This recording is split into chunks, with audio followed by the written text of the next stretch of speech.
Good morning. Welcome to People First webinar series. This is our June installment. I'm Rick Bowers, president of TTI Success Insights, and I'm excited to have Trish Gulbranson with us. Sorry about that. Founder of and CEO of Derma Health. We're going to talk a little bit about kind of how that company came about and how People First is implemented within that organization. But just to get started, I'd like to kind of go over what does People First really mean from TTI Success standpoint. If you think about the word people, and we go with each of the letters in people, the first P is really people. Do you have the right people on the bus? But not only do you have the right people on the bus, are they in the right seats? When you go to the first E, a lot of people think engagement, but engagement really isn't something that can just be added. You can't have more engagement, do something that's going to create engagement. It's really a result of a lot of other things. So that first E is really employee experience. How do you create an employee experience that really makes a person excited to come to work every day? And what are the results of that? The O is opportunity. And what are the opportunities within an organization for employees to advance, for employees to grow, for them to really be rewarded throughout their day when they come to the office every day? The P is purpose. Is there a purpose with the organization? Are you doing something that really is something that the people within the business can get behind? I'm a big Simon Sinek fan, and he says, working hard without a purpose is called stress. Working hard with a purpose is passion. So that's the P. Leadership is the L, and leadership is something that's really a key to lead as opposed to manage. We're not micromanaging, we're leading, we're getting behind that purpose, and we're driving the vision through the organization. And the more people that really buy into your vision, the more that those people are going to be excited about what they're trying to do. And all of that leads to the final E, which is engagement. So as we kind of think about the People First process, let's go ahead and kind of learn a little bit about Trish. Can you give us some of your background? Well, we were talking earlier, I grew up in South Dakota, but I've been in Arizona for 35 years. And I came here and went to ASU. Got an accounting degree, was a certified public accountant. And so that was the first part of my career. About 10 years, I did audits on very large companies and left there and went as a CFO into a really small software company. Actually turned that job down 3 times. They kept saying, Trish, what are you doing? There's something called the internet that's on its way. It's going to be something really big and you might want to be part of this. So I did that for about 10 years, ended as their CEO. And then we sold that company for about $78 million. Wow. And then I said, okay, what do I want to do next? And I had passion for health and fitness and took a year researching on what I wanted to do and started my own company called Derma Health, which is medical aesthetics. With the idea that this software company that I was in had such an amazing culture and aspect to the people that I really wanted to carry that into Derma Health when I formed that company. What were some of the things in your first organization that really drove that culture from a people standpoint? I think it was empowerment, letting people make some mistakes. I came out of public accounting, so that's a very structured environment. When I was in it, it was very male dominated. And when I got into the software company, it was, what do you think? Speak up, say what you have to say. Don't worry about maybe, it's redundant. Maybe we've already heard it. It's important. It's important what you have to say. And then it was a playful environment. So we love to make fun of the engineers and,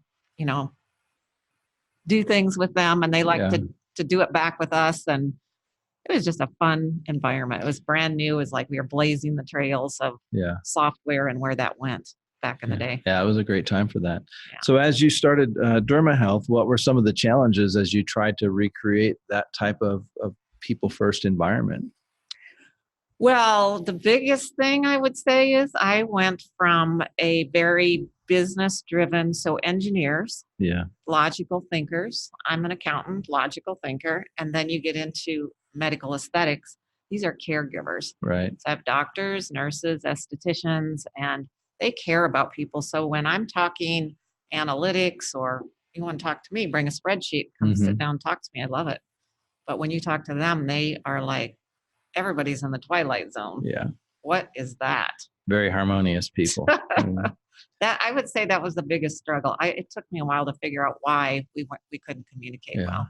And sometimes with that harmonious type person, when they have just one aspect out of sync, then a lot of things become out of sync as well. They don't compartmentalize things quite as well as some people with other drivers behind the scenes. So that could be some of the things that was a transition for you as well. Yeah.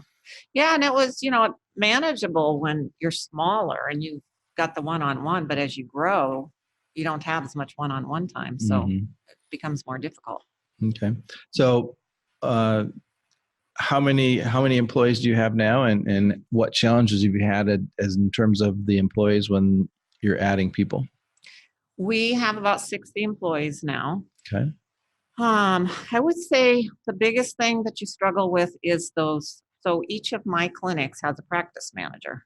And so that's probably the biggest struggle, is making sure that at the executive level, what happens there gets communicated well to the practice managers, and that practice manager gets that down to all of the clinic personnel. Okay. Because culture is so important. The mission's important.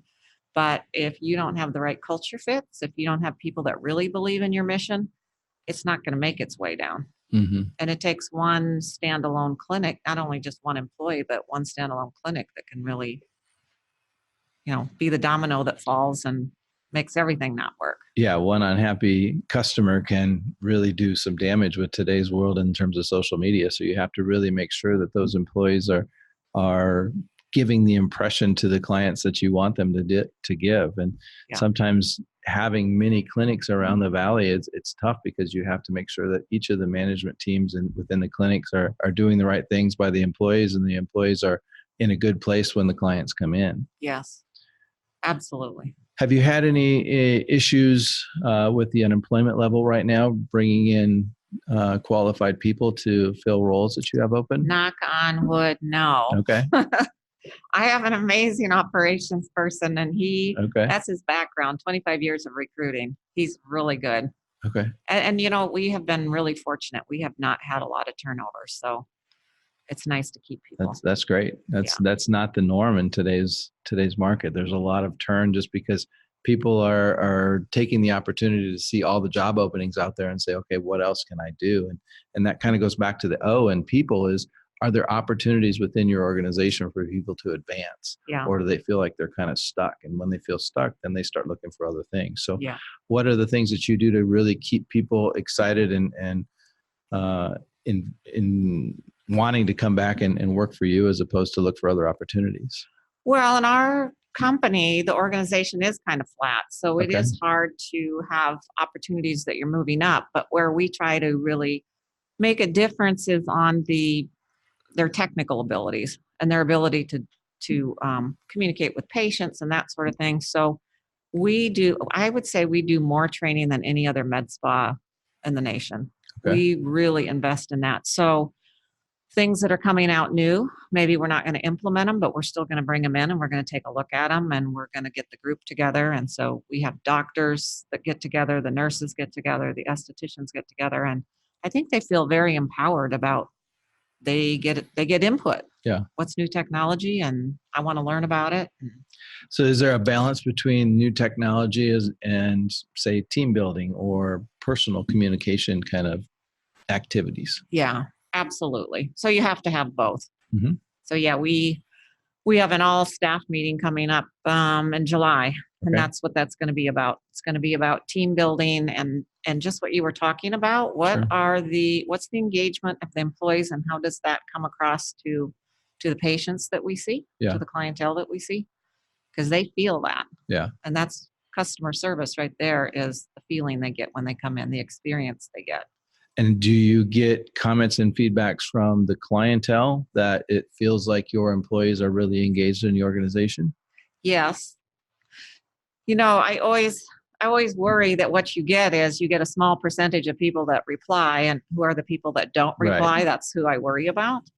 But yeah, I had a lady actually called our customer care center and said, I really want to talk to the owner or the CEO of this organization.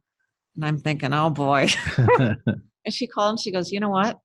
I came into your clinic today. I've been coming here for about 4 years. I was a bear. I was hard to deal with. And she goes, your people, from the doctor to the nurse to the front desk person, are so friendly. They put up with me until they turn my day into something different. And that's the kind of thing that I love to hear. Yeah, that's great. And sometimes in having to have that conversation, the anticipation is always worse than the event, and it turned into a very positive conversation. That's great. You hope that that's what you get every time. Yeah. You know, that's probably not true, but that's what we aspire to do.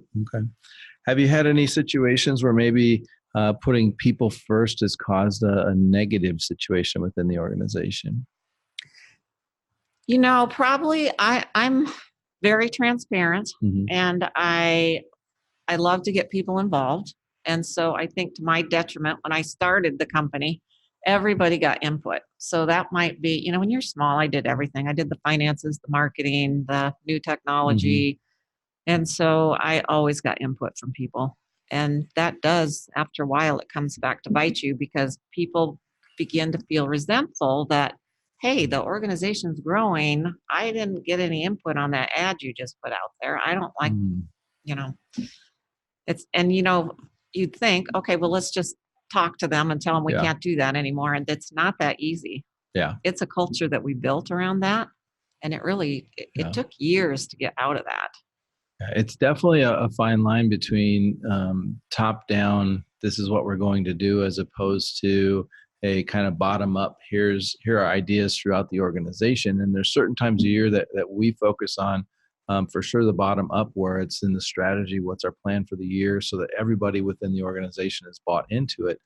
But then also you have to make sure that the employees are staying in their lanes. Yes. And sometimes this is just, thank you for your input, but that's not your strong suit. And that sounds kind of like what you're talking about there with an ad campaign going out, and someone else in the organization wants to, well, I didn't get to see that. Yeah.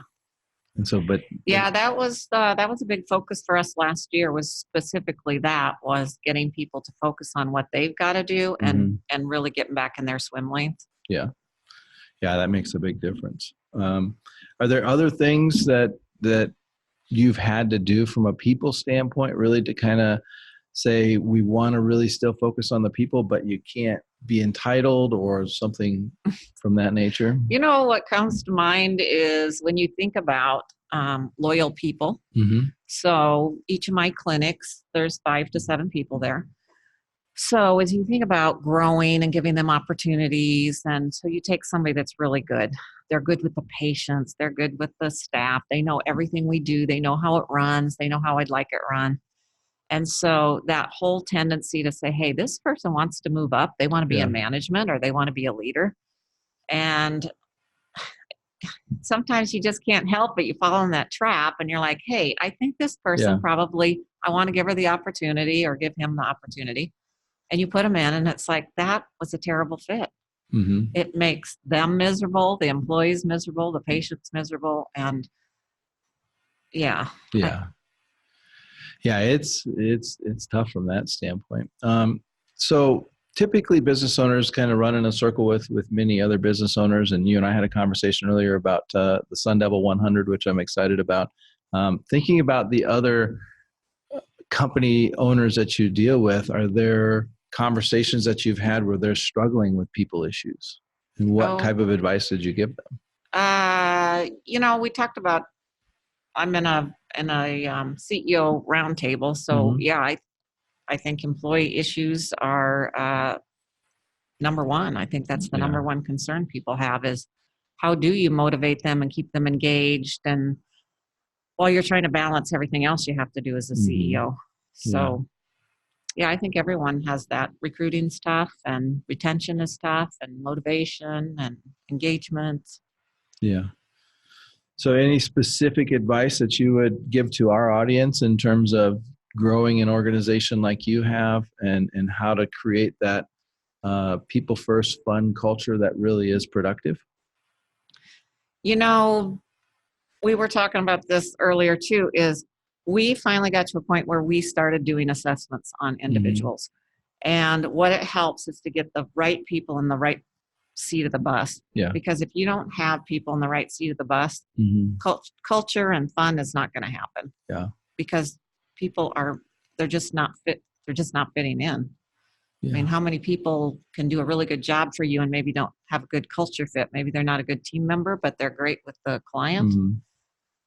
Yeah. So that's what I would say. You got to get people on the right seat of the bus. And really, a lot of it starts with that assessment of an employee and are they the right fit for that type of job? Mhm. And something that you mentioned earlier, you have a team building kind of event coming up in next month's staff meeting, and sometimes just helping the employees understand who else is on the team and why that person does what they do or how they prefer to do things in terms of behaviors and motivation and things like that can really help the team members say, oh, that makes sense now. Yeah. And so it starts to bring the team closer together. It does. Yep.